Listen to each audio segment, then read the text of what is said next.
Сайн байцгаана уу? Thriller House сувгаас мэдчилж байна. Энэ 7 хоног та бүхэндээ Hitchcock January тусгай сарын хамгийн сүүлийн нэг киног ремейкийн хамт хүргэж байгаа. Өнөөдөр хүрэх кино бол Hitchcock-ийн 54 оны Dial M for Murder киноны ремейк болох 98 онд гарч байсан A Perfect Murder буюу төгс салах хэмээх кино байгаа. Найруулагч Andrew Davis-ийн найруулсан уг киноны гол дүрүүдэд Michael Douglas, Gwyneth Paltrow, Viggo Mortensen нар тогложээ. Ингээд киноныхаа үйл явдал руу орцгоё.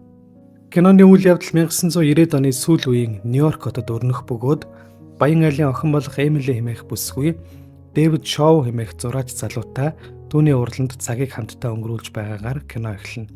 Нэгдсэн үндэсний байгууллагад орчуулагчаар ажилладаг өндөр боловсролтой Эмили өөрөөсөө хамаагүй хөгшин Wall Street-ийн санхүүч Стивен Тейлорын эхнэр бөгөөд тэд Нью-Йоркийн Манхэттен дүүргийн тансаг орон сууцанд амьдардаг ажээ.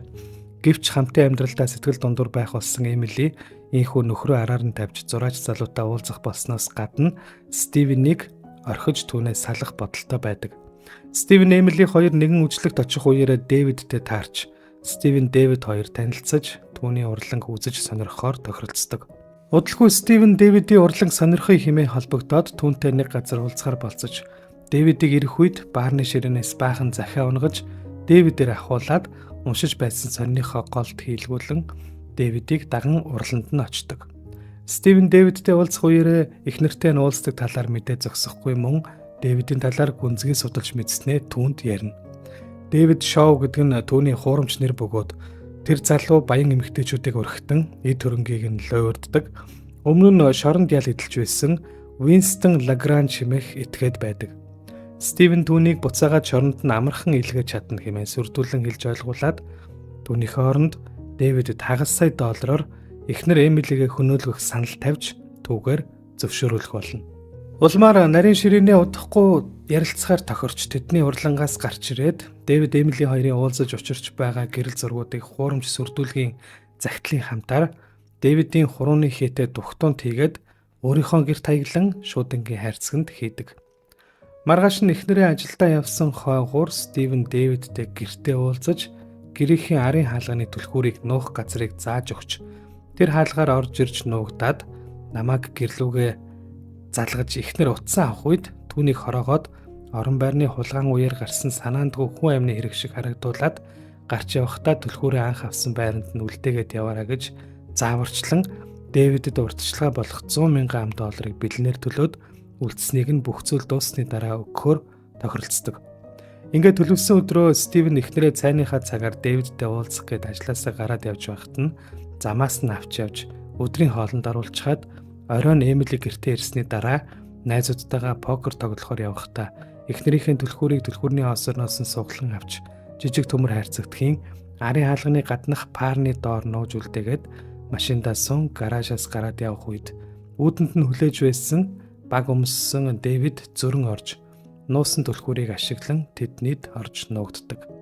Стивен хүзэр тоглох үеэрээ цаг харж байгаад тавлсан цагтаа өөрийнхөө гар утснаас банкны автомат систем рүү залган өөрийгөө гэртээ байхгүй байгааг цаг хугацааны хувьд баталгаажуулахын хажуугаар өөр шин дугаар бүхий гар утснаас гэрлүүгээ залгадаг.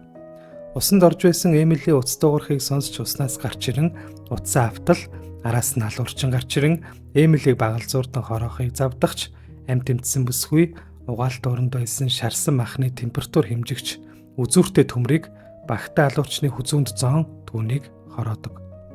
Болсон бүх зүйлийг утсаар сонсч суусан Стивен гэрлүүгээ хөдөлж харих замдаа 2 дахь утсаа хаяад гэртээ орж иртэл эхнэрийнх нь уйлах дуу сонсдож унтлагын өрөөндөө ортол айж цочирдсан Эмили цагдаа дуудчихсан сууж байдаг.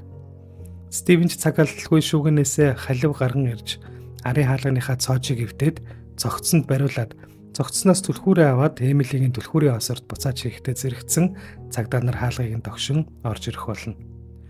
Мөрдөгч Мо Караманаар ахлуулсан багийнхан хэргийн газрын үзлэг хийх үеэр галтгооны шалан дээр хэвдэх цогцсны багийг тайлтал Дэвид биш огт танихгүй хүн байх бөгөөд Стивен ч цочирдсан гайхсан царай гаргахыг мөрдөгч Мо ажиглаж түүнийг сэжиглж эхэлдэг. Гүн цочролд орсон Эмилийг тайван амраахаар Дэвид ээжийнх нь гэрт өргөж өгөх болно. Удалгүй Дэвид Стивенстэй холбогдож тэдний Эмилийг алах төлөвлөгөөний талаар ярилцаж байгаа аудио дуу бичлэгийг сонсгож уулзахаар тохиролцсон. Тэд нэгэн хоолны газар уулзаж Дэвид үлдсэн мөнгөө бүгдийг нь өгөхийг Стивенээс шаардаж, үгүй бол Стивенийг цагдаад мэдэгдэнэ гэж сөрдүүлдэг. Харин энэ үеэр Эмили найзтайгаа ярилцах үеэрээ хэрвээ тэрхүү халдлагын улмаас өгсөн бол Стивен түүний эр нөхрийн хувьд эхнэрийнхээ 100 сая $100 бүх хэд хөрөнгийг өвлж авах байсан тухай найзынхаа юу ч бодож саналгүй хэлсэн санаандгүй хэлсэн үгнээс болж нөхрийгөө сэжиглж эхэлдэг. Тэрээр нөхрийнхөө бизнесийн үйл ажиллагааны талаар салбарын мэргэжлийн хүмүүсээс нууцаар асууж сураглан Стивенийг хөрөнгийн зах зээл дээр маш эрсдэлтэй арилжаа хийж том алдагдал хүлээсэн ч түүнийг нууж байгаа. Гэхдээ энэхүү нууц нь удалгүй задрах гэж байгааг мэдэх болно. Хэрвээ нөхөр нь энэ аллагдлаар нөхөх хангалттай их мөнгө яаралтай олохгүй бол Стивений бүх бизнес, хөрөнгө санхүү тэр чигээрээ үгүй болж дампуурах болно гэж мэргэжилтнүүд эхнэрт нь хэлдэг.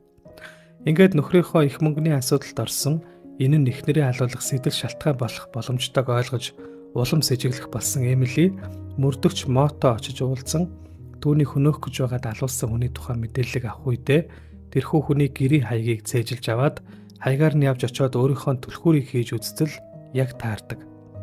Энэ үеэр Стивен банкнд хадгаламжнаас Дэвидэд төлөх мөнгө аваад гэртээ орж иртэл Эмили түүнээс яагаад алуурчны түлхүүрийг түүний түлхүүрний осорт хийснийг асуухад Стивен эхнэрийнхээ гэр бүлээс гадуурх харилцааг мэдсэн. Дэвид чамааг ална гэж намайг байнга сүрдүүлж ийм захиа ирүүлэх болсон.